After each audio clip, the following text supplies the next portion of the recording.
ஆன்மீகம் என்பது விஞ்ஞானமா வேதாந்தமா? விஞ்ஞானமும் வேதாந்தமும் கலந்தது தான் ஆன்மீகம். இது என்ன என்றது என்று தெரிந்து கொள்வது விஞ்ஞானம். நான் யார் என்று தெரிந்து கொள்வது வேதாந்தம். இது நான், இது ரெண்டையும் கலந்து தெரிந்தது தான் குவாண்டம் ஃபிசிக்ஸ். அதுதான் விஞ்ஞானமும் வேதாந்தமும் கலந்ததுள்ளது. ஐன்ஸ்டீன் ரொம்ப பெரிய விஞ்ஞானி.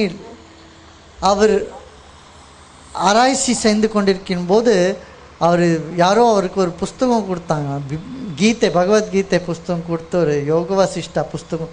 இதை படித்த பிறகு அவருக்கு கம்ப்ளீட் சேஞ்ச் ஆன ஐடியா. சரி, வாழ்க்கையே மாறிவிட்டது அப்படின்னு சொல்லியிருக்கிறாங்க அவங்க. ஆதிசங்கரர் சொன்ன அத்வைத சித்தாந்தம் வேதாந்தம் தான் இன்னைக்கு குவாண்டம் ஃபிசிக்ஸ் அப்படின்ற பேரில் நம்ம சொல்கிறோம். அதாவது என்ன, இந்த உலகம் எல்லாம் ஒரே ஒரு பொருளால் தான் ஆக்கப்பட்டிருக்கின்றது. என்னது? ஒரே பொருளால் தான் இந்த உலகம் எல்லாம் ஆக்கப்பட்டுள்ளது அப்படின்றது தான் வேதாந்தம். அதே தான் இன்னைக்கு சயின்ஸும் சொல்லி கொண்டிருக்கின்றது.